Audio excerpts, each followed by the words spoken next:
Olá, boa noite. Eu sou Winston Lima. Aqui à minha direita, Marcos Portal. Somos coordenadores do Bloco Movimento Brasil. E aqui à minha esquerda, nosso convidado dessa noite, Major Olavo. Major Olavo, ele é oficial da Polícia Militar do Distrito Federal, tem 20 anos de experiência, graduado e pós-graduado em Ciências Policiais, especialista em segurança pública nas áreas de trânsito urbano e rural. Tem mais de 70 artigos publicados em diversas áreas e é criador da revista eletrônica Blitz Digital. Major Olavo, uma boa noite. Boa noite a todos, agradeço o convite do comandante Winston, agradeço o privilégio de estar aqui com os senhores e estamos aqui para somar nessa noite. Muito obrigado. Bem-vindo ao programa Amigos do Winston. Mais um amigo aqui pro Winston. Excelente. Bem, Major, minha primeira pergunta, vamos logo, já estamos atrasados. Primeira pergunta seria, quais as perspectivas, né, para as eleições majoritárias para presidente da República? Como o senhor vê que está andando esse... Bom, então, nesse cenário atual de presidência da República, os casos majoritários, principalmente nessa questão da eleição de 2018, existe um movimento de resgate da nacionalidade, de resgate dos valores, que se iniciou ali por volta de 2012, 2013 com mais força. Então foi onde nós começamos a fazer pesquisas, varreduras nas redes sociais. Nós temos, como o senhor bem citou, a revista eletrônica Blitz Digital. Eu tenho um canal no YouTube que a gente abriu na época para justamente fazer experimentação dessas linhas políticas que estavam surgindo, e realmente o conservadorismo, esse resgate, o patriotismo começou a ficar em alta e hoje ele praticamente explodiu. Então o fato da própria pré-candidatura do senhor e outros pré-candidatos militares é um reflexo absoluto e total disso. Inclusive outros também que defendem a pauta conservadora, antirrevolucionária, a favor dos princípios que norteiam a nossa civilização. Então, para o senhor ter uma ideia, o nosso canal hoje, né, o canal Olavo Mendonça no YouTube, nós temos, salvo engano, mais de 20 milhões de visualizações do canal. Então nós fizemos alguns vídeos, e nós estamos experimentando, tentativa e erro, monitorando também as redes sociais, o próprio Facebook, etc. Então hoje a população ela clama por uma nova pegada. Então a conversa fiada da esquerda, ela entrou em colapso. O discurso da esquerda entrou em colapso. O ponto nevrálgico foi quando o Danilo Gentili pegou aquela intimação, né, que a Maria do Rosário mandou para ele praticou um ato libidinoso lá no vídeo. Eu vi, rasgou tudo em pedacinhos. E depois praticou aquele ato, né, e mandou de volta. Aquilo ali foi um enterro do discurso de esquerda no Brasil. As pessoas não notaram graças a Deus, graças a Deus. E foi um choque. No lugar certo, né? Ainda mandou de volta com cheiro, né, e tudo. O aroma foi fedendo daqui até... Mas foi muito interessante aquilo, né? Foi, marcou. E foi... Marcante. E a esquerda interpretou isso da maneira correta. Muitas vezes a esquerda, por ela ser muito mais ideológica, coesa nesse ponto e unida, e eles têm a capacidade de autocrítica, que às vezes nós conservadores não temos tanto, eles conseguiram perceber a gravidade do momento. Então eles começaram a diversificar os discursos, principalmente numa linha liberal. Eu não estou reclamando da linha liberal econômica, mas o liberalismo radical.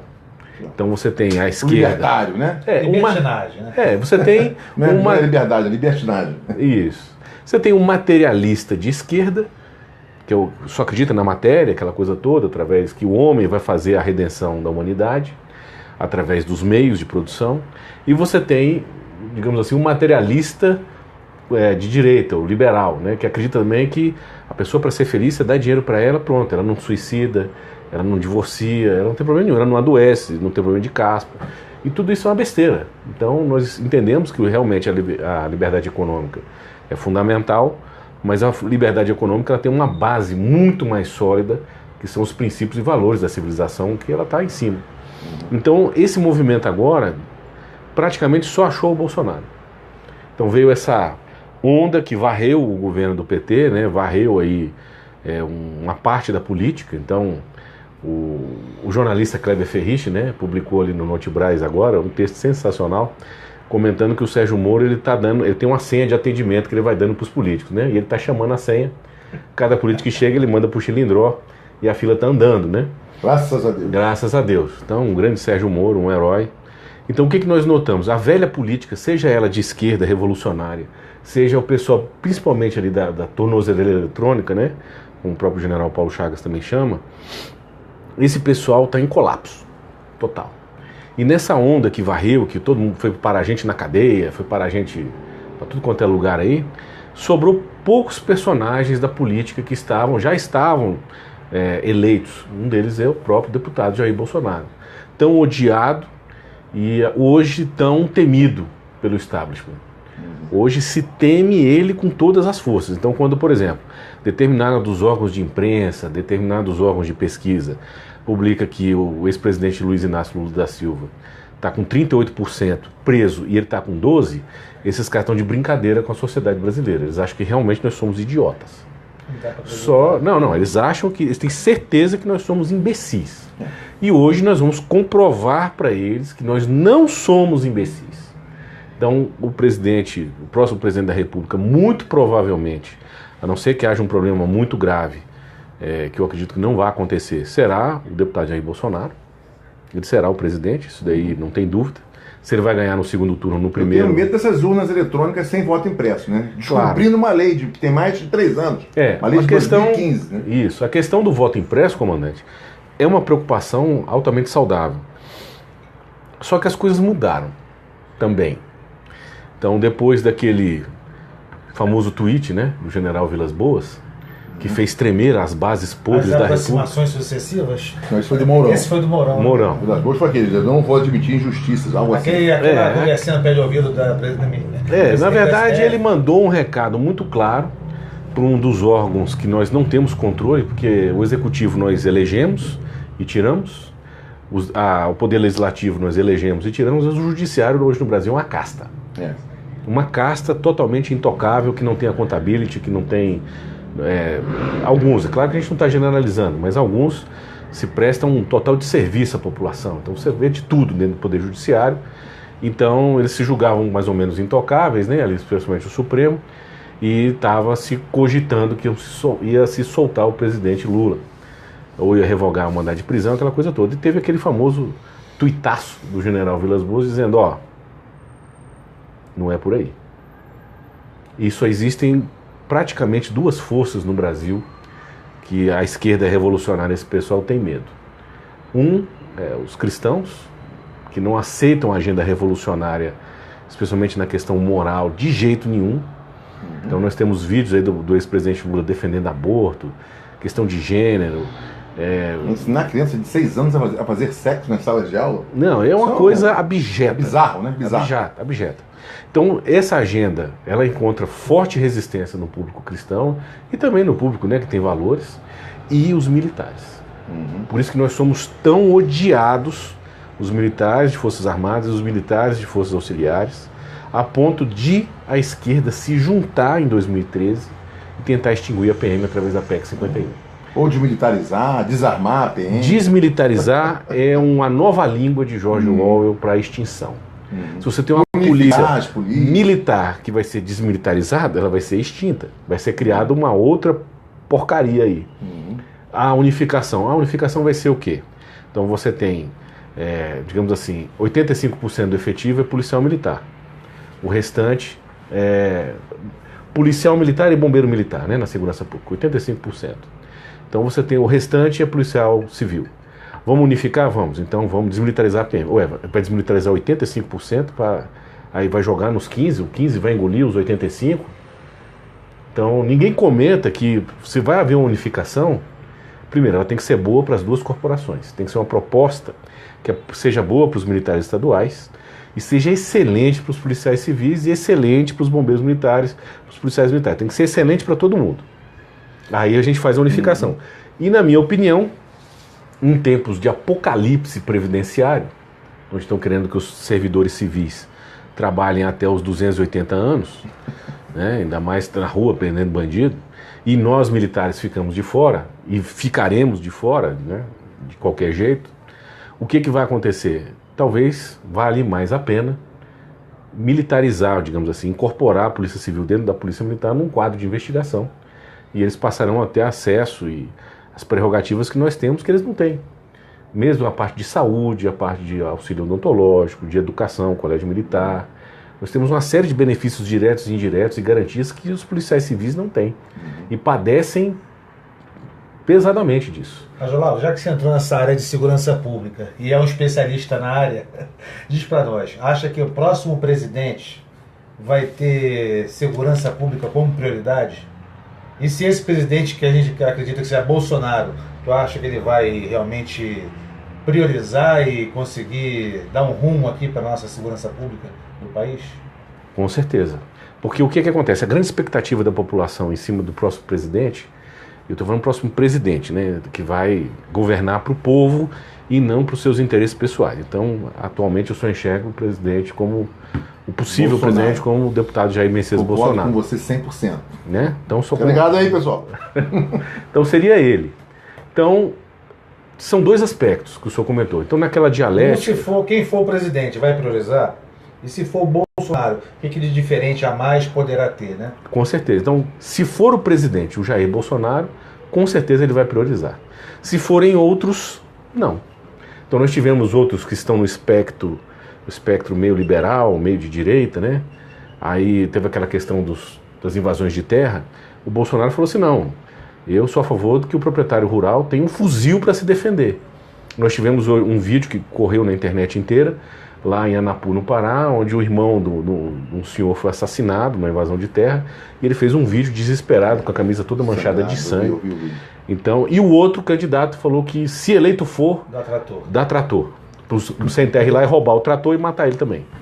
Então, eu prefiro a proposta do Jair Bolsonaro, que vai dar um fuzil, o cara defende a propriedade dele, junta o dinheiro e compra o trator. Ele não precisa de ninguém dele. Nesse episódio, o Alckmin, né? Ele se arrependeu, ficou besteira, né? Como sempre, né? O Chuchu falou besteira, e aí se arrependeu, falou que não, vamos rever a possibilidade de dar armas para os fazendeiros. Ninguém quer que dê arma, não. Quer que o brasileiro compra. Ele é trabalhador, ele é uma pessoa que move esse país, né? O agricultor. Você vai lá e compra. E só quer ter a liberdade de poder comprar. É o posicionamento do Bolsonaro da intervenção no Rio de Janeiro, né? Porque faltou muita questão de segurança jurídica para o militar que está de ponta de lança, com uma arma na mão, e disparar um tiro ali e matar alguém. Pô, qual é a proteção que ele vai ter, né? Claro. Aí os caras respondem um processo, ser afastado, prejudicar a carreira dele. Então isso foi uma briga perigo. grande aí que estava lá no Rio, né? Se o cara tá com a arma, pode atirar. Não, isso que você falou, nós estamos falando, né, da desmilitarização, unificação, desmilitarização das forças, das polícias, né? Desarmar as polícias. Aí eu estava vendo um vídeo recente da Érica Cocai. Ela defende Eu não entendi aquele vídeo direito. Você sabe quando você ouve um negócio assim que o senhor fala... O pessoal de direita bom lá, né? Garotos, né? Meninos lá. Outros rapazes também. Batendo de frente. Agora, o rapaz do Rio que estava aqui em Brasília. E um garoto de Brasília também, da UNB. E aí eu não entendi. Será que ela realmente estava defendendo que no Brasil, com 60 mil homicídios por ano e mais de 500 policiais assassinados, que é o país que mais mata policial no planeta Terra, ela realmente está defendendo que a polícia tem que estar desarmada? Não é possível. Eu acho que eu entendi errado o vídeo, comandante. Não é possível. Não, ela deve gravar um vídeo futuramente dizendo que não, até porque foi editado, não tem que eu acho que não, porque foi a mesma que gravou, falando bem, né? Provocando incesto no Brasil. Lembra do outra palestra que ela fez? Foi absolutamente... Pai com filha, não tinha sem problema falar. nenhum. Exato. É a mesma que está agora nessa situação. Mas voltando ao vídeo da Érica Cocai com relação ao desarmamento das polícias, né? Eu achei interessante, para os nossos internautas, o comentário do rapaz lá, do universitário. Será que eu estou entendendo, ele falando para a Érica Cocai, será que eu estou entendendo direito? A senhora quer desarmar a polícia? Então o policial está vendo lá uma pessoa sendo assaltada. Se for no Rio, que é a terra dele, ele é carioca. O bandido vai estar soltando de fuzil. Então o policial vai se aproximar, não assalta não, me dá tua arma, sem estar armado. Não, vai levar um tiro na testa. Eu sou favorável.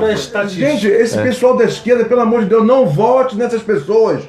PT, PSDB, MDB, PSOL, PCdoB, PSOL, PCB, PCdoB, né? Essa galera de esquerda, pelo amor de Deus, se afaste. As pessoas querem destruir mais ainda o nosso país. Essa greve dos caminhoneiros aí é culpa deles. Eles que destruíram o nosso país, fizeram o que fizeram com a Petrobras, e agora nós estamos aí pagando essa conta. Tá? Por favor, lá. Não, eu sou favorável a fazer um experimento social. A esquerda gosta muito dos experimentos sociais, né? Então eles jogam uma ideia na sociedade e vê qual vai ser a reação que vai ter. Aquela famosa teoria do Lenin, né? 2 passos à frente e 1 atrás. Então você vai lá na frente, tem uma reação, você dá 1 passo atrás, mas você deu 2. Então você vai ganhando espaço. Então eu sou favorável ao experimento social e que todos os parlamentares que defendem essa ideia que a polícia tem que estar desarmada, porque ela fica mais humana, mais fofinha, mais ursinho carinhoso. Então, esses parlamentares sejam incorporados a uma força especial da polícia, fardados e jogados lá dentro do morro. Seja o primeiro, né? Lá na frente. Jogado lá no complexo do Alemão de paraquedas, sem comunicação, e a gente aguarda ali pelo menos 48 horas para ver o que vai acontecer. Está lançado o desafio, está lançado. Parlamentares que apoiam a unificação das polícias, a desmilitarização das polícias, o desarmamento das polícias, que passem lá um mês, se incorporem a alguma polícia dessa de algum estado, farda ele, desfardado, e vai na frente. A gente joga de paraquedas lá. Com o bandido. No ponto zero do complexo do Alemão ali, onde nem as Forças Armadas conseguiram entrar direito, a gente faz um voo baixo ali, joga de paraquedas, todo mundo com a farda do BOPE. Tá aí. Joga lá e vamos aguardar 48 horas. Sem arma, né? Não, sem arma, sem comunicação, sem nada.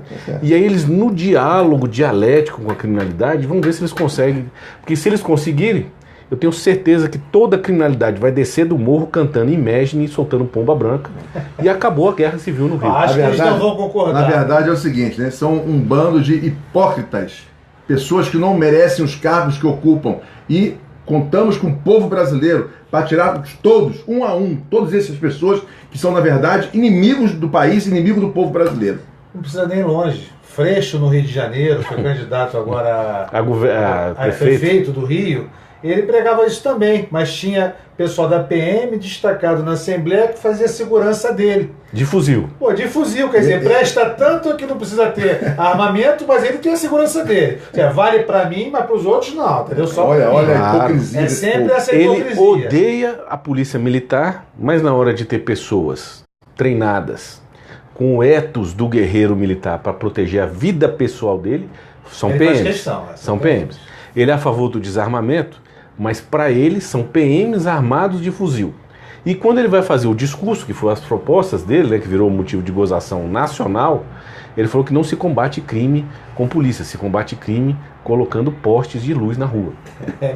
Eu fiquei emocionado. São pessoas assim realmente... Os 3 postes para uma lanterna, de repente resolve o problema. Ele é um iluminado, né? A gente precisa seguir essas pessoas, porque são... Então, pelo que eu entendi, na sua opinião, o nosso futuro presidente, se Deus quiser, né, que vai assumir aí em janeiro de 2019, Jair Messias Bolsonaro, ele terá todas as condições de melhorar a segurança pública no Brasil. E será uma obrigação visceral fazer isso. Então, o Estado brasileiro é um Estado gigantesco, caríssimo.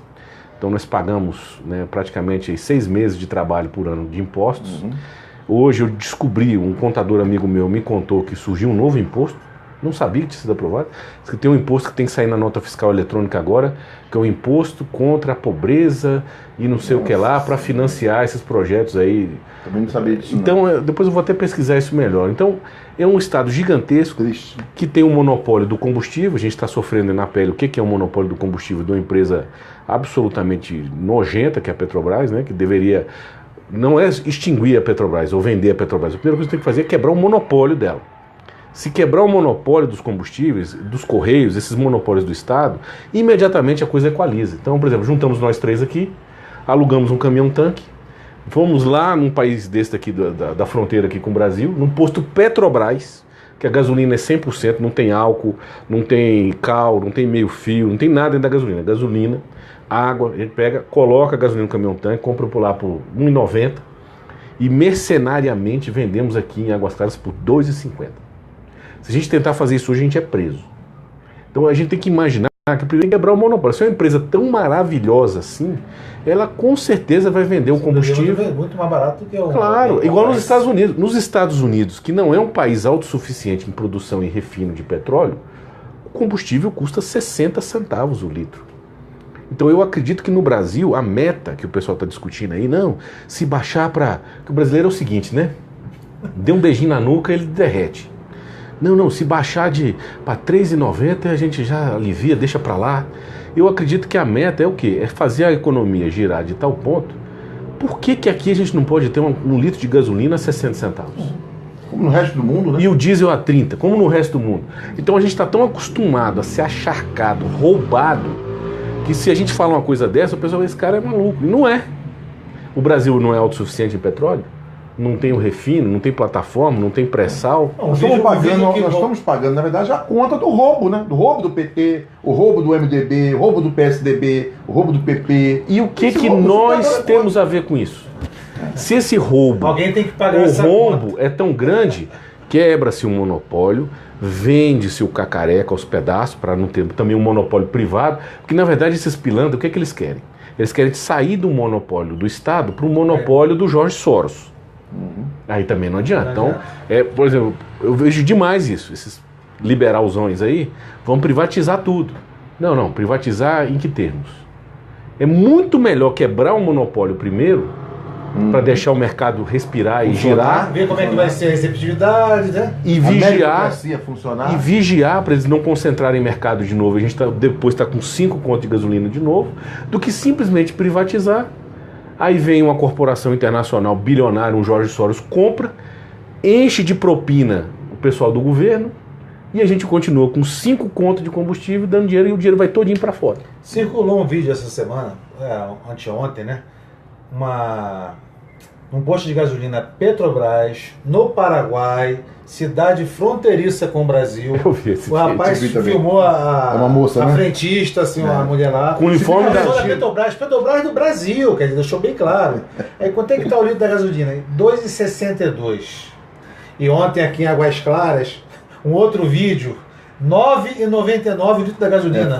Mas por que ficou R$ 9,99? É porque o bendito... 4 vezes mais caro? Pois é. E a gasolina nossa que vai para lá, para vender a 2,62, quanto é que eles não vendem para lá? Com imposto de importação, imposto, tudo, com frete. Botar na bomba 2,62. É um absurdo. Só ver. E esse combustível aqui em Águas Claras só chegou a R$ 9,99 porque o coitado do mercenário, do cara do posto, é porque não tinha como botar um outro dígito. Só são 3 casos. Tem limitação, né? Era para ser 12, mas só tinha 3 espaços. Aí ele botou 999.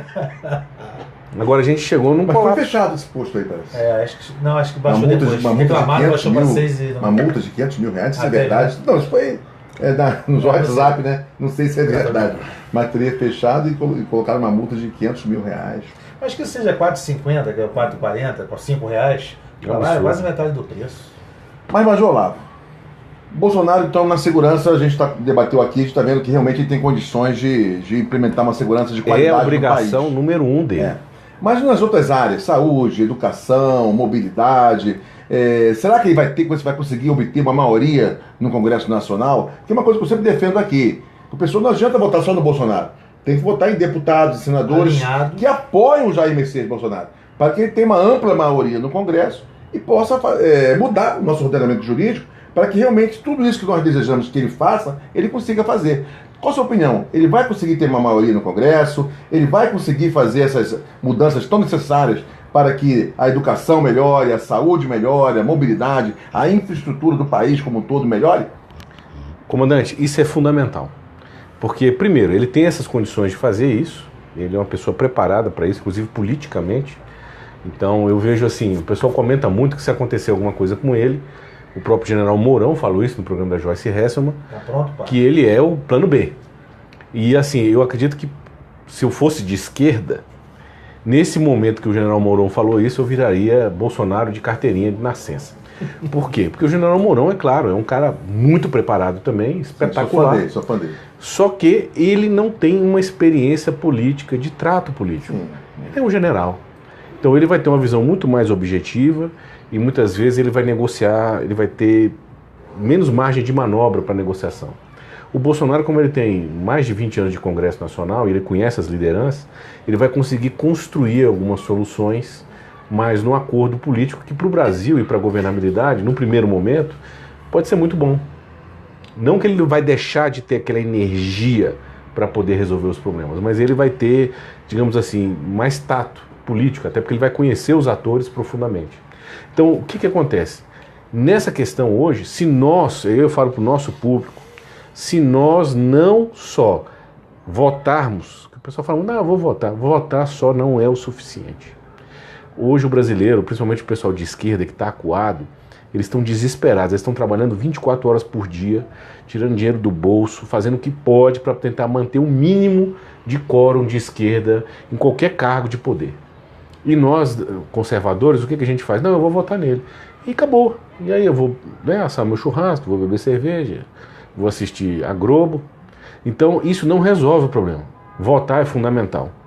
Não votar em branco, não votar em nulo, ter um voto consciente, mas também apoiar os candidatos, principalmente candidatos bons. Estude os candidatos. Hoje nós temos uma lista de candidatos militares, né, que foram militares ou são militares, fantástica, pessoas altamente preparadas, o próprio comandante Winston, né? Aqui em Brasília nós temos o general Paulo Chagas, nós temos a possibilidade, que ainda está sendo decidida politicamente, do general Heleno vir para Senado. Nós temos o próprio capitão Jair Messias Bolsonaro para governador, para presidente. Então nós temos nomes maravilhosos. E aí a população não só tem que votar maciçamente em candidatos patriotas, mas também tem que apoiar esses candidatos. Então, por exemplo, se você não tem capacidade ou tempo para poder, principalmente tempo, né, para poder trabalhar, então, por exemplo, esses vídeos, igual esse que a gente está fazendo aqui agora, as propostas, tem que curtir, compartilhar, né? Mandar nos grupos de WhatsApp, fala com os colegas, mostra as propostas, debata. Isso faz toda a diferença do mundo, porque hoje... Contribua na vaquinha virtual. Se puder, né? Se puder. Então, o que nós vemos hoje? O deputado Bolsonaro tem chance de ser eleito, ele tem uma chance imensa de mudar a história do Brasil, mas para isso ele vai precisar de uma maioria no Congresso. E para isso a gente precisa de candidatos ele, né? Com certeza absoluta. Mas, Olá, vamos entrar no assunto agora que está palpitante, que é a greve dos caminhoneiros, né?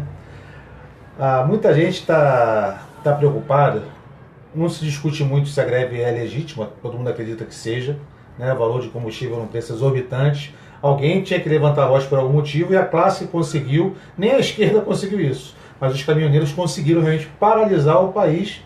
Todo mundo assustado, correndo para o posto, comprando mercadoria, com medo de acabar, de esvaziar a prateleira no mercado. Então, causou todo esse... que ainda está ocorrendo. Não está solucionado, não. Está solucionado, não. Então, uma preocupação que existe são os movimentos de esquerda, né, com esse desespero todo, que não tem um nome, de se aproximar dessa manifestação para criar uma possibilidade de um caos no país, prejudicando até as eleições, quem sabe, e aí não tendo eleição.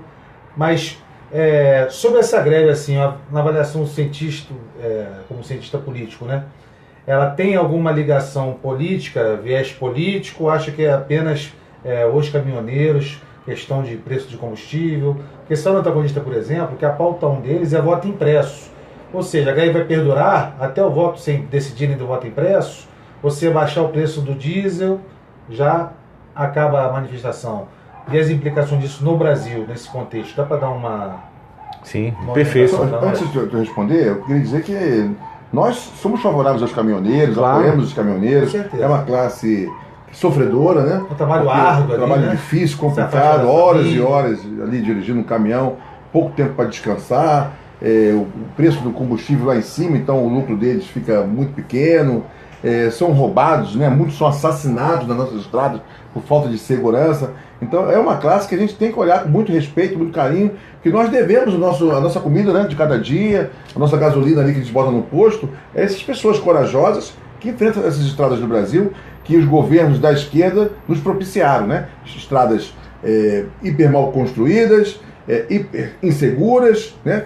Onde as pessoas ou morrem de acidente ou morrem assassinadas aí por criminosos, né? Então, por favor, eu queria só dizer isso, que a gente respeita, mas a gente acha que isso tem que ter um certo limite para que a gente não também leve o país a um caos e não prejudique as eleições agora em outubro de 2018. Não, só um parênteses então antes também. A gente também ouviu dizer que a CUT tentou se aproximar, o pessoal não chega para lá, não quero apoio de vocês não, então a gente está achando que não tem essa aproximação que a gente imagina que possa ter, né? Vir a ter, né? Da esquerda querendo se aproximar para causar isso. Então a gente já viu relatos, deles afastando esse pessoal da esquerda que quis tirar a casquinha e se aproximar. Também tem esse relato aí. Não, são dois casos. Um é esse, eu até coloquei no meu canal no YouTube hoje.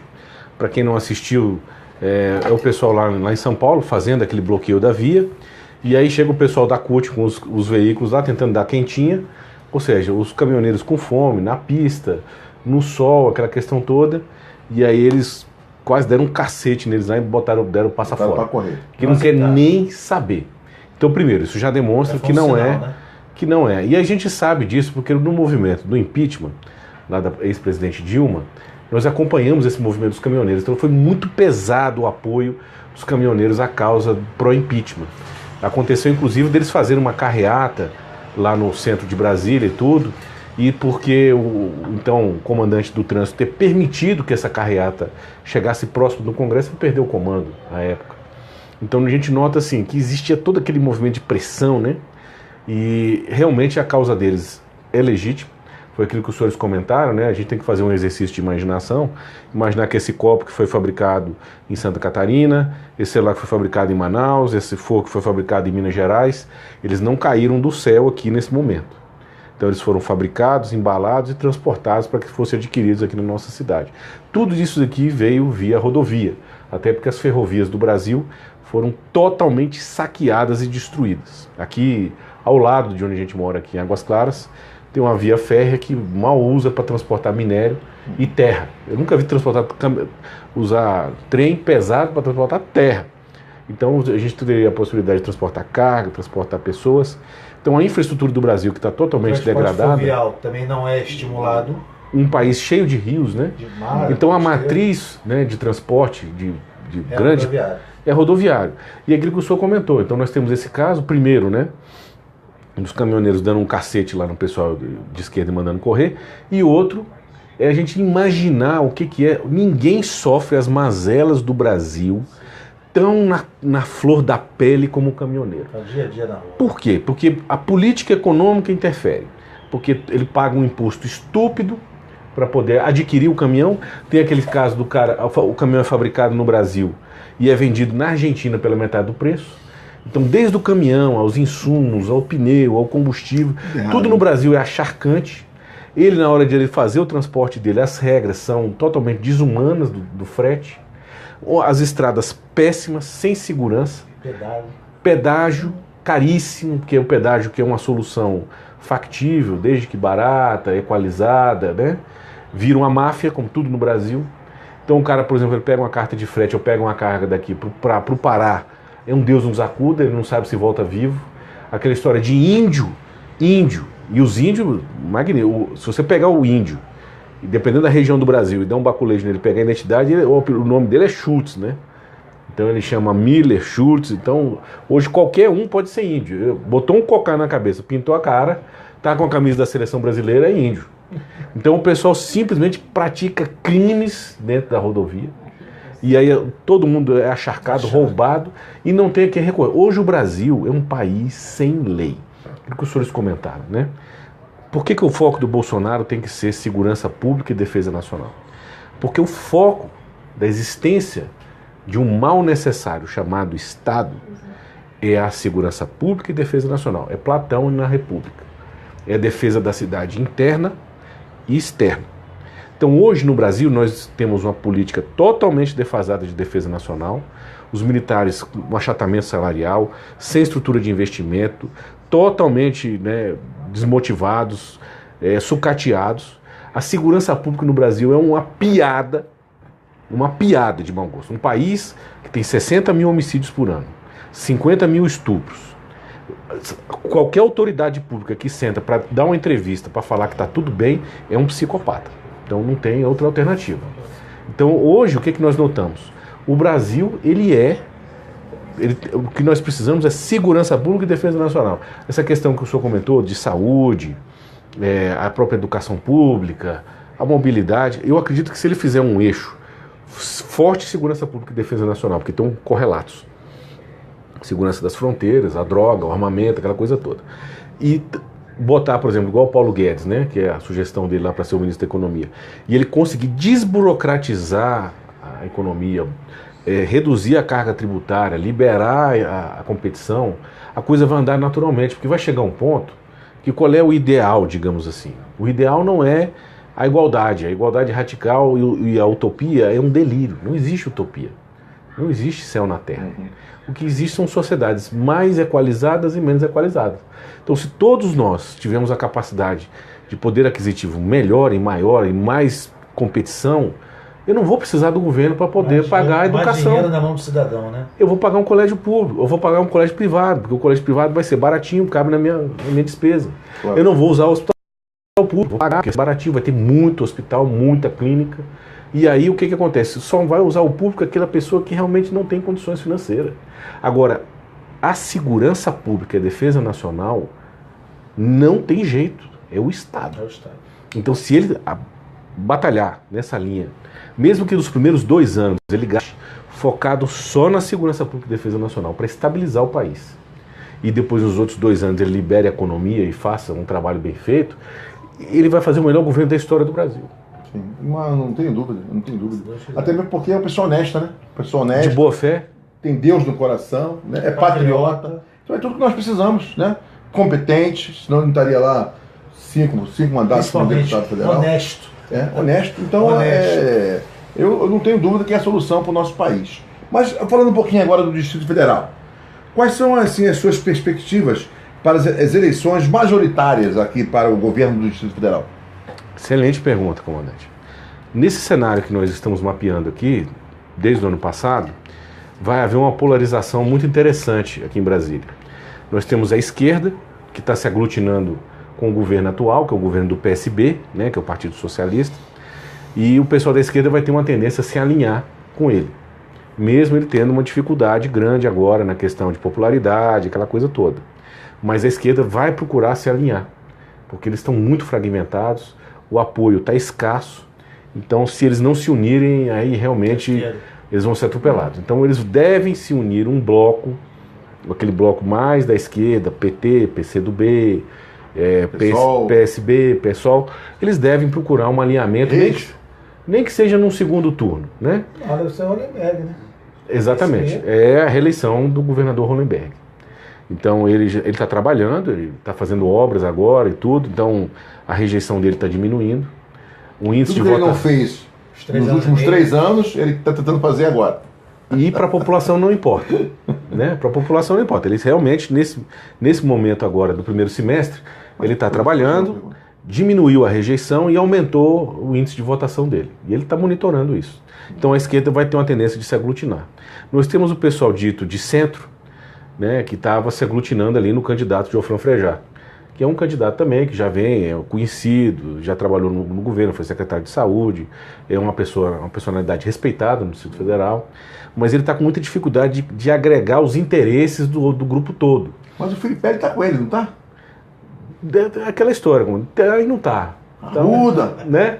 Será que o povo vai votar nesse pessoal de novo? É uma análise. Aqui a gente está fazendo uma análise, né? Então ele, nessa questão, ele tem essas outras personalidades políticas, os caciques, né, que a gente chama, que estão tentando se aglutinar nele ali, mas está tendo muita dificuldade, porque são nomes que têm uma relevância, têm uma história política, então está tendo ali uma dificuldade de agregar esse pessoal lá. Tem um pessoal que está insatisfeito, que tentou uma terceira via, essa terceira via já naufragou, os náufragos estão emboiando, e quem que entrou, digamos assim, no páreo, sem ser da esquerda e sem ser da velha política, chama-se General Paulo Chagas.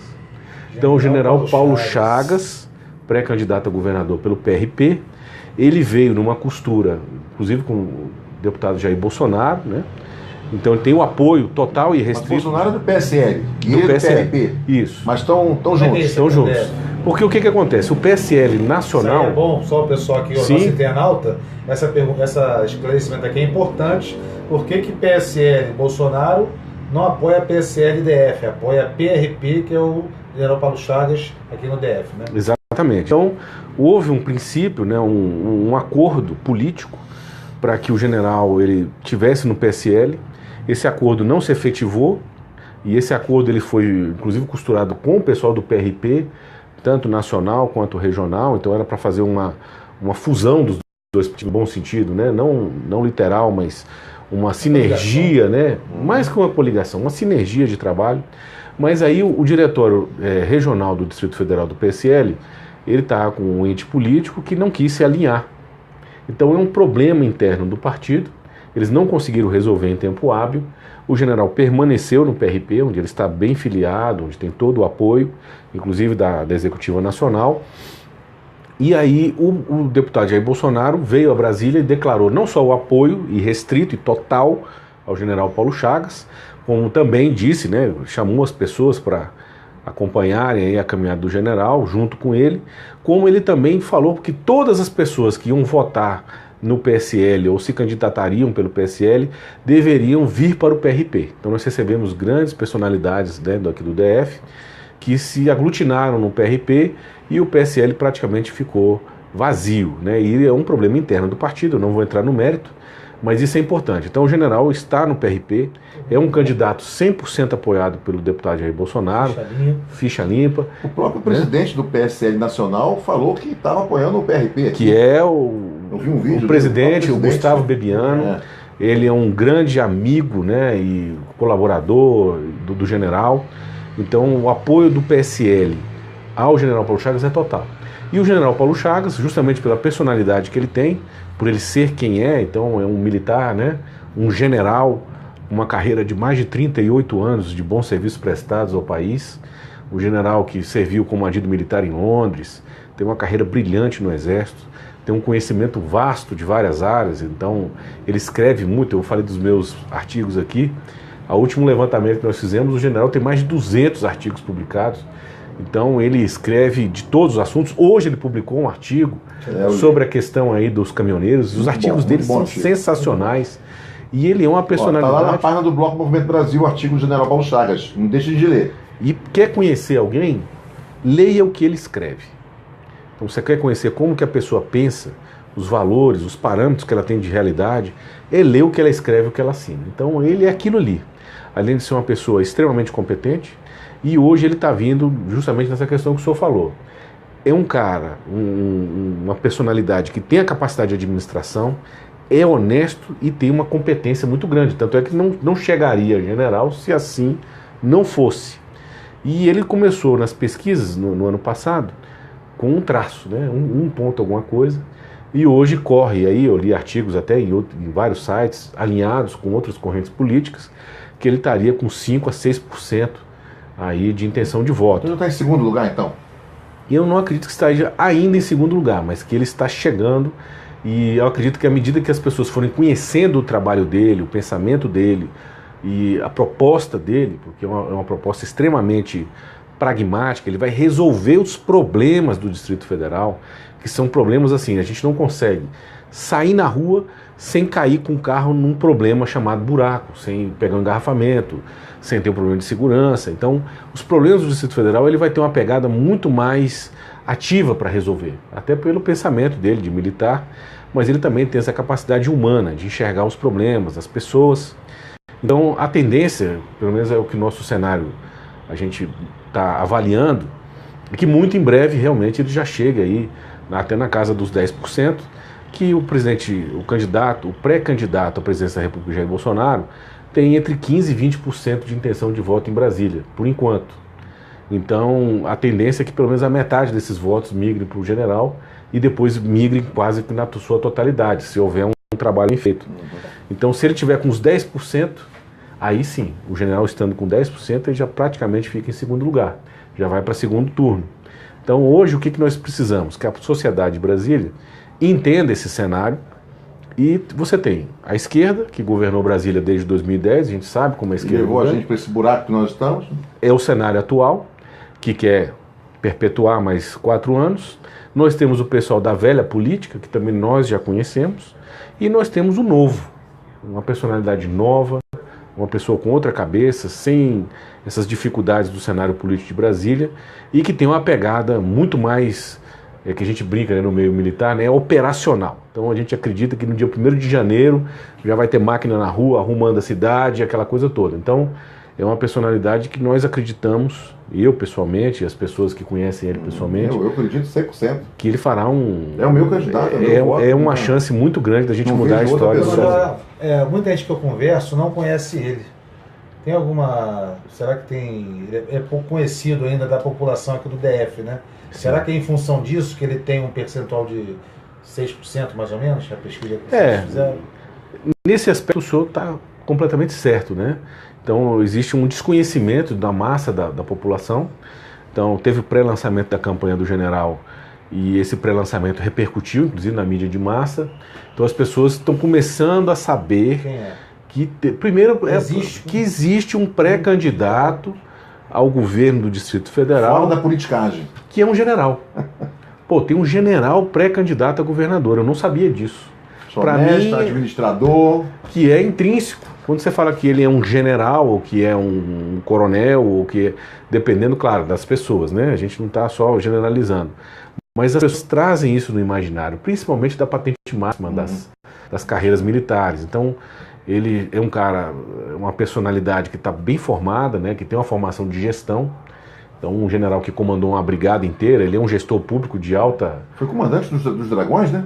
Comandante dos dragões da independência. Cavalariano. De cavalaria. Não é qualquer general, não. O cara é bom.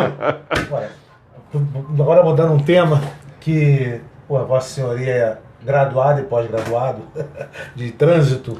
Trânsito aqui no DF. Principalmente, acho que o transporte coletivo, né? Acho que seria até mais interessante. Trânsito também, mas transporte coletivo acho que é de maior interesse. Acha que tem solução, assim, não é tão complicado a gente resolver esse problema, caso o general Paulo Chagas venha a ser eleito aí governador, quem sabe? Na minha opinião, aqui, a primeira coisa é acabar com esse oligopólio aí. São 5 empresas que tomam conta do DF. E aí combinam tudo. Não pode entrar uma nova empresa. Trem. O que a gente... Aquele VLT que enterraram lá, começaram a construir, até agora nada. Depois que moçaram aquela grana, o pessoal da velha política. Será que isso, com o general, isso vai para frente? Inclusive está em investigação a questão do BRT, né, o veículo, antigo veículo leve, porque o projeto original era o veículo leve sobre pneus, o VLP, e o veículo leve sobre trilhos, né, que era uma nova matriz de transporte de mobilidade urbana que a gente acompanhou. Então, só fazendo uma correção, né, eu sou especialista em segurança pública como um todo, mas eu sou especialista na área de trânsito, porque eu fui coordenador do curso de trânsito, tenho, né, da parte nossa da Polícia Militar. Tanto é que agora, o ano passado, em outubro, eu estive lá no Paraná, dei uma palestra lá para os nossos irmãos da Polícia Militar do Estado do Paraná e o Departamento de Estado de Rodagem sobre tecnologias para segurança e fluidez no trânsito rodoviário. Porque eu servi na Polícia Rodoviária daqui do Distrito Federal e servi no Batalhão de Trânsito. Então a gente conhece um pouco dessa parte também, inclusive legislação e tudo. Então a questão da mobilidade urbana, do trânsito, a gente tem que... É aquela história, né? É um balaio de gato, igual os senhores falaram, né? É um balaio de gato tão grande que às vezes a gente, para poder entender, a gente tem que levantar um pouquinho o voo, né? Olhar um pouquinho de cima. O que acontece hoje?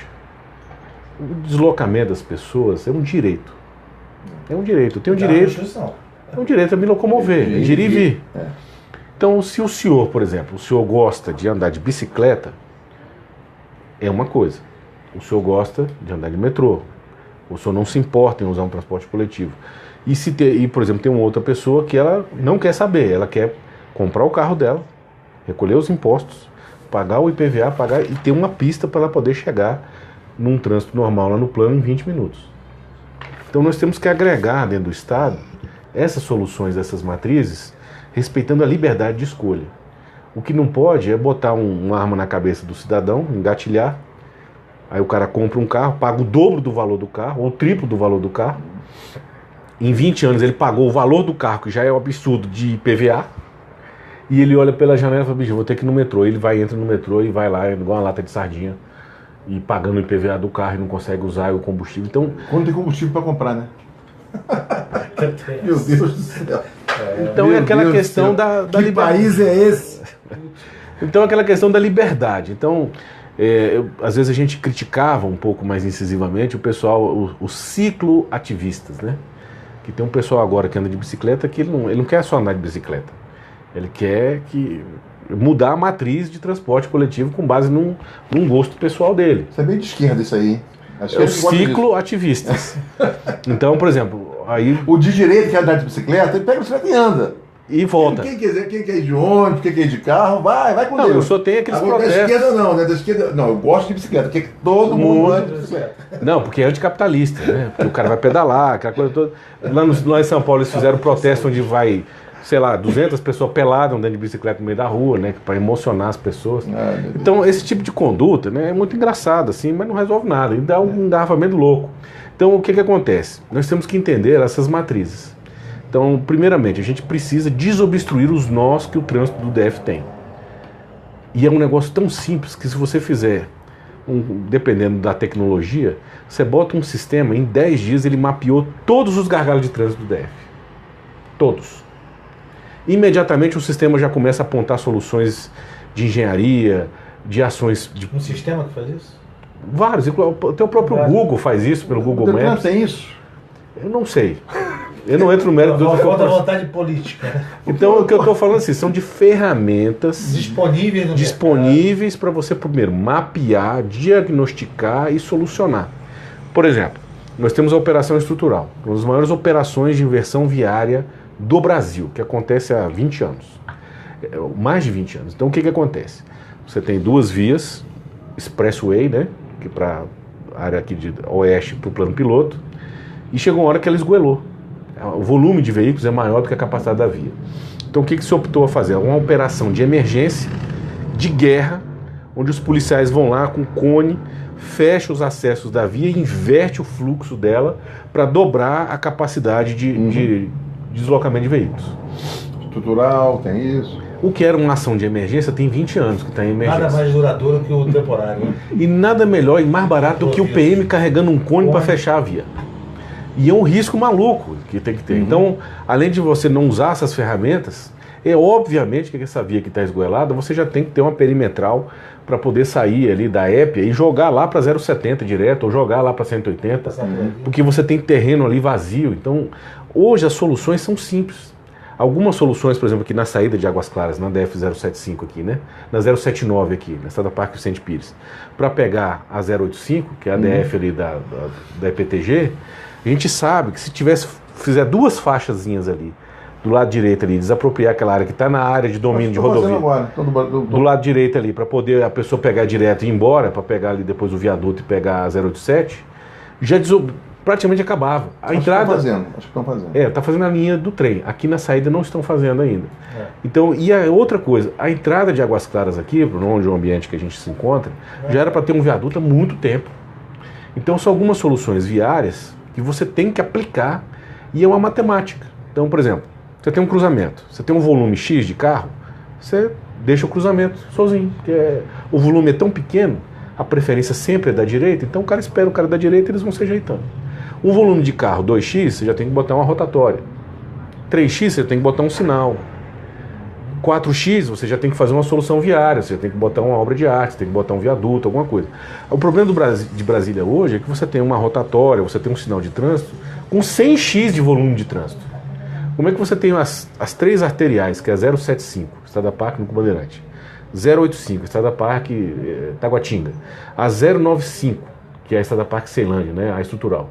As 3 vias arteriais da Zona Oeste, que tem aqui praticamente mais de 1 milhão de pessoas para cá, Essas terços da população está aqui. Pois é, então deve ser 2 milhões de pessoas. Você tem as 3 vias arteriais, onde você tem sinal de trânsito na 075. Você tem uma expressway e tem um sinal de trânsito. Você tem um quebra-mola. Então são coisas absolutas. São vias arteriais. Essas vias arteriais de grande volume de tráfego, você não pode ter 2 soluções que aqui em Brasília parece que é uma tara sexual, que é o sinal de trânsito e o quebra-mola. O sinal de trânsito e o quebra-mola tem sua função dentro de uma via de rua de casa de baixa densidade populacional. Você pega o mapa de densidade populacional, simples. Você olha as vias. Aí você consegue calcular pela densidade populacional, o tamanho das vias, os entroncamentos, e se cabe o bendito e maldito sinal de trânsito. Aqui em Águas Claras agora botaram. Vou fugir um pouquinho aqui, tu está falando mais do DF como um todo. Mas aqui em Águas Claras, inverteram, era um pleito da população que invertesse o sentido da 36 e da 37 Norte. Okay. A gente visualizava que o trânsito ia melhorar muito. Completa, né? Só que aí veio o Detran, acho que eu brinquei, sabe que o Detran tem isso? o Detran vai e inverte só metade da via. Tá? Inverte metade da 36 Norte, inverte metade da 37 Norte. Com isso, eles botam um terceiro, tem que botar um semáforo. Então já tinha um semáforo de um lado da 36 Norte, tinha um semáforo na Castanheira, né? Então, hora o tempo estava para um, hora o tempo estava para outro. Aí botaram, como inverteram só metade da via, botaram um terceiro semáforo. Aí, três tempos. Aí prendeu o fluxo de carros da Castanheiras. Né?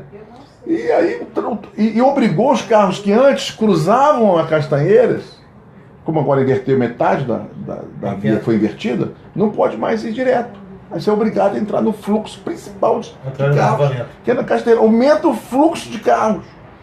E aí engargalou, tocou um tumulto danado, aí eles botam um semáforo na rotatória. Na rotatória da Unieuro, ali no balão da Unieuro. Saída e entrada da cidade. Botaram um semáforo. E pior de tudo, a temporização do semáforo é desproporcional. Deixa um tempo quase o mesmo para quem está dentro da rotatória e para quem está saindo da Araucária em direção ao IPTG. Da Castanheiras em direção ao IPTG. Tempo parecido, então fica ali um tempo enorme de sinal aberto para quem está rodando a rotatória. Que já tinha prioridade antes, quem está no balão. O tempo é igual para quem está um pouquinho maior só, para quem está vindo da Castanheiras entrando no balão. Aí o trânsito deu um nó danado. Só para os senhores terem uma ideia, essa palestra que nós demos lá no Paraná, a gente começa a palestra porque o foco era o quê? Tecnologias para auxiliar na fluidez e segurança do trânsito. O princípio do trânsito não é matar o cara de multa, arrancar o couro dele, porque a multa é um imposto indireto. É uma arrecadação, né? Não é para pegar o cara e sugar o osso dele, o tutano do osso e jogar o peão fora. A regra do trânsito é o quê? Fluidez e segurança. São os princípios basilares do trânsito. Então lá nós começamos a palestra lá no Paraná mostrando o quê? Tem um vídeo que tá no YouTube aberto e tal. Falei assim, olha, nos Estados Unidos, para quem já teve o privilégio de estar lá, todos os cruzamentos, todos praticamente de onde eu fui, independente do tamanho da cidade, são cruzamentos inteligentes. O que é isso? Tem um sensor magnético no chão para que o fluxo seja aberto e fechado de acordo com a intensidade do trânsito. Então, se não tem ninguém parado ali, o sinal não fecha. E fica fechado, 6 faixas, 3 minutos ali para um pato passar com os perigos. Tão simples, né? Aí eu fui mostrar onde que isso começou nos Estados Unidos. Começou na cidade, no condado de Los Angeles. Aí eu mostro o vídeo. Chamava-se Magic Box, que são os sensores magnéticos, e tinha um computador analógico que calculava o fluxo, não só de carros, pedestres do bondinho, para poder... E acabou o engarrafamento do cruzamento. Essa Magic Box é de 1938. 38. Bem planejado, né? Executaram o planejamento. Então, o senhor vê. Então, desde 1938, se existe uma preocupação de usar tecnologia para melhorar a fluidez, e melhorando a fluidez, você melhora também a segurança. Hoje, aqui em Brasília, eu desconheço os sinais de trânsito que tem um mínimo de um sensor para poder monitorar isso aí. Agora, tecnologia de última geração para poder... A cada 30 metros você tem um pardal. 30 metros você tem um pardal. Então, por exemplo, para você botar uma tecnologia, não é só o Detran, você tem o DR, porque hoje, o que é rodovia e o que é via urbana? Ninguém sabe. Porque você tem uma rodovia que vai do balão do aeroporto para o aeroporto, é uma rodovia. Por que é uma rodovia? Na dúvida, sempre com o farol ligado. Eu só queria, antes de a gente mudar para outra pergunta, aqui em Águas Claras, já que eu sou morador aqui de Águas Claras, o governo, porque são vários órgãos, eu vou falar o governo, ele deveria ter uma visão mais global da cidade. Que, por exemplo, com certeza, se o governo construísse as calçadas que estão faltando em Águas Claras, muitas pessoas deixariam o seu carro em casa e iriam andando pelas calçadas. Se o governo colocasse um ônibus circular aqui dentro da cidade... Que é um pleito de 2002? Exato. Já tem, vão autorizar. Só falta construir. Isso está desde meados do ano passado. Tem um ano já. Que eles falaram, não, a empresa vai botar o ônibus. Só falta o quê? Colocar um pequeno prédio, uma pequena estrutura, em uma praça onde vai ser o ponto. Onde o ônibus ele vai dar aquela paradinha, o motorista descansar, o trocador descansar. Ali tem que ter uma estrutura, uma sala de repouso, né? Uma estrutura de 10 metros quadrados, onde tem um banheiro feminino bem pequenininho, um banheiro masculino pequenininho e um lugar para ele sentar, descansar um pouco para a próxima rodada. Então, é só isso. Isso está há um ano se arrastando. Quando realmente colocarem o ônibus circular, vai tirar muitos carros das ruas. A gente já há 2, 3 anos, quando implantaram essa ciclofaixa na Araucária e na Castanheira, nós fomos contra. Nós queríamos que colocassem nas boulevards, porque são vias mais tranquilas. As pessoas poderiam utilizar essas vias com tranquilidade. Agora não, insistiram contra a vontade popular e implantaram nas vias mais perigosas, que é a Araucária e a Castanheira. E aí, os poucos que se aventuraram, se acidentaram, teve gente perdendo o braço. Então, ninguém usa essa ciclofaixa. E nem deve usar. Então eles deveriam ter feito o quê? Nas boulevards. Também teriam tirado carros do trânsito. E existe um planejamento para essas ciclofaixas, ciclovias. Então, que seja cumprido. Que com certeza vai tirar carros da rua e a gente vai poder se livrar desse semáforo. No momento, ele é importante. Porque eu acho que é a única maneira de a gente conseguir sair com um pouquinho, assim, menos de atraso da cidade. Mas, assim, quando o governo fizer o que ele tem que fazer, que é botar o ônibus circular, construir as calçadas, botar essas ciclofaixas para funcionar, vai reduzir o fluxo de carro e a gente pode se livrar desse sinal. Porque é muito triste você ter um semáforo dentro de uma rotatória, né? É uma coisa meio, assim, bizarra, né? Sui generis. Mas, fazendo a nossa penúltima pergunta, falta apenas 5 minutos para nós terminarmos o nosso programa. Eu vi recentemente um vídeo de uma escola administrada por militares lá em Palmas, similar que nós temos os colégios militares do Exército Brasileiro, nós temos aqui em Brasília o colégio do Dom Pedro II, dos bombeiros, temos também um colégio da Polícia Militar, né, o Tiradentes, temos aí algumas escolas administradas por militares aí em Goiânia, talvez até em outras cidades de Goiás, não sei o certo, em Manaus também temos. Todas são escolas assim que estão assim bombando, né? Os alunos estão aí sendo os primeiros colocados em Olimpíadas de Matemática, as crianças estão assim realmente crescendo com muito conhecimento, com ética, com moral, patriotismo. O sonho de consumo disciplina. De toda a família ter um filho numa escola militar. Será que o general Paulo Chagas, ele assumindo aí o governo, né, caso ele seja eleito, ele vai atentar para isso, vai abrir algumas escolas militares, alguns colégios militares, ou escolas administradas por militares, a exemplo dessas que eu citei. Será que ele vai ter como general, ele vai ter essa preocupação? Com certeza, porque hoje nós temos colégios com índice de criminalidade alto índice de reincidência, igual o senhor comentou, né? Tem colégios, porque uma coisa é um colégio militar mesmo, fundado dentro da estrutura militar, em uma unidade militar, como os colégios do Exército Brasileiro aqui em Brasília, no Distrito Federal, o colégio do Corpo de Bombeiros e o colégio da Polícia Militar. Inclusive está construindo a nova sede agora do Colégio Tiradentes. Então, claro que isso daí é uma coisa excelente, porque o jovem, ele precisa ter valores, ele precisa ter disciplina, até para ele poder vencer na vida. E outra coisa também são os colégios administrados por militares, que muitas vezes é um colégio que vai ser administrado por 3, 4 militares no máximo, são às vezes militares da reserva remunerada, que estão ali prestando serviço. E eles fazem o quê? Eles pegam aquele colégio, geralmente é um colégio que tem um índice de violência, criminalidade, consumo de drogas estourado, e eles assumem o colégio, disciplinam o colégio, os meninos se enquadram, quem não se enquadra em elemento nocivo, realmente ele é tirado da escola, porque ele acaba que estraga tudo. E aí uma maçã podre no meio do balaio, estraga o balaio todo. Não existe. Aquela visão da igualdade radical, a gente já explicou que não existe. Uhum.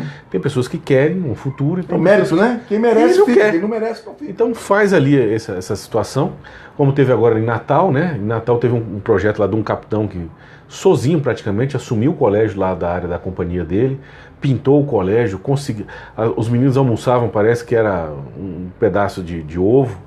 Ele conseguiu doação, fez a merenda, arrumou o colégio, botou os caras para fora que era bandido, arrumou, e o colégio hoje é espetacular. E imediatamente a esquerda começou a atacar ele, porque ele estava moralizando o colégio, e isso é a militarização da escola, está oprimindo, né? E o senhor comentou, os colégios militares sempre geraram e sempre vão gerar os campeões das Olimpíadas de matemática, de redação, de história, e os colégios Piaget, Paulo Freire, da esquerda revolucionária, sempre vão gerar os campeões de consumo de maconha, de pichação, de vagabundagem e de antecedentes criminais. Isso é verdade. É um fato. Né? É um fato. Pode espernear, pode falar o que quiser, é um fato. Mas assim, eu queria aproveitar, não, estamos acabando o nosso programa, mais 3 minutinhos, eu queria aproveitar para... Vou convidar o general Paulo Chagas aqui, por meio desse programa hoje, mas depois vou mandar um zap para ele, né, para ver se ele vai nos dar o prazer de recebê-lo de novo aqui no dia 21 de junho. Dia 21 de junho, eu gostaria muito que ele voltasse aqui para falar de todas as ideias dele, para as pessoas poderem conhecer ele um pouquinho melhor. Claro. Vou mandar um zap para ele. E eu vou fazer, nesse programa do dia 21 de junho, eu vou fazer um pedido para ele. Para que se ele realmente tem essa vontade de colocar escolas administradas por militares, né? Sei lá, de repente uma em cada RA, alguma coisa assim, que ele comece por Águas Claras. Por quê? Águas Claras não tem uma escola pública. Que não... Uma cidade de 160 mil habitantes, desculpa, Águas Claras Vertical tem 120 mil habitantes. Deve estar com mais agora.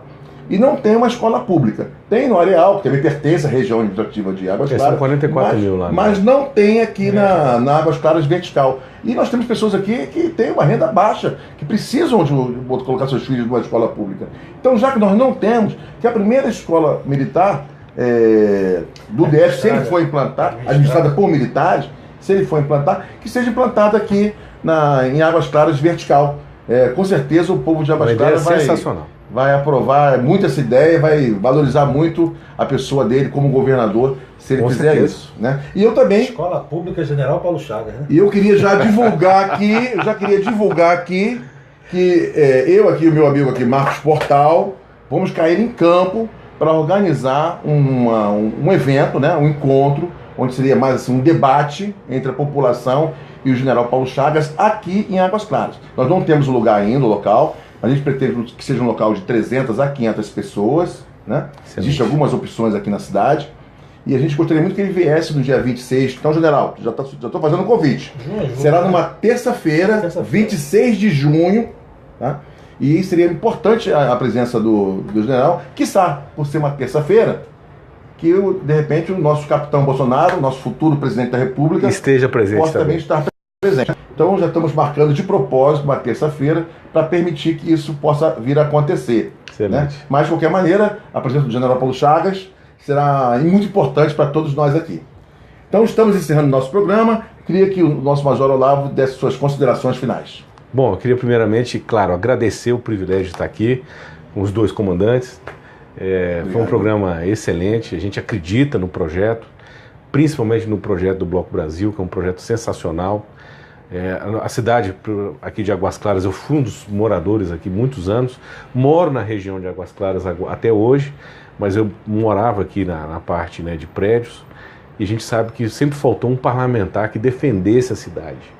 Uma cidade, igual o senhor comentou, de 120 mil pessoas. Só vertical. Não tem um representante na Câmara Legislativa. É uma coisa absolutamente inaceitável. Igual o senhor comentou, uma cidade desse tamanho, com essa importância econômica que tem hoje, e não tem uma escola pública, não tem um posto de saúde direito, não tem nenhuma estrutura de governo, praticamente, para usufruir da população.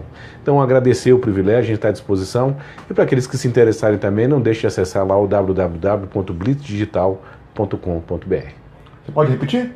www.blitzdigital.com.br, a primeira revista eletrônica para policiais militares do Brasil. Obrigado, Major. Obrigado, comandante. Espero que volte aqui outras vezes.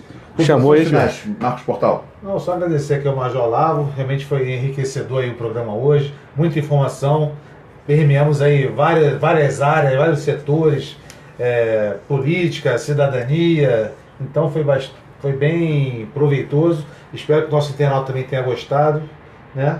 E só agradecer mais uma vez aí ao Major Olavo. Obrigado. Fizeram uma pergunta aqui perguntando quem é que pode ir nesse evento aí do general Paulo Chagas. Não, nós vamos botar na nossa página, vai ser aberto, vai ser um espaço grande, temos aí 3, 4 possibilidades, então deve variar de 300 e 500 lugares, e vai ser aberto, então todos poderão participar, cheguem cedo, né? Os primeiros que chegarem, com certeza vai ficar sentado, né? Quem chegar mais para o final talvez tenha que ficar em pé. Mas esperamos que realmente a gente lote aquele espaço lá. 26 de junho, será às 19 horas, uma terça-feira. Mas a gente ainda vai confirmar direitinho o local, mas contamos com a presença de todos vocês, tá bom? Então, eu queria agradecer mais uma vez a presença de todos, tá? Desejar uma boa noite e falar o seguinte, o nosso próximo programa, né, vai ser no dia 31 de maio, a próxima quinta-feira, às 19 horas, e vamos receber aqui um major da Força Aérea Brasileira, Major Emílio Kerber, uma pessoa sensacional, ele é pré-candidato a deputado federal e vai trazer também a pré-candidata a deputada distrital, Marcela. Então contamos aí com a audiência de todos vocês. Muito obrigado, todos os internautas. Uma boa noite e até a próxima quinta-feira. Valeu!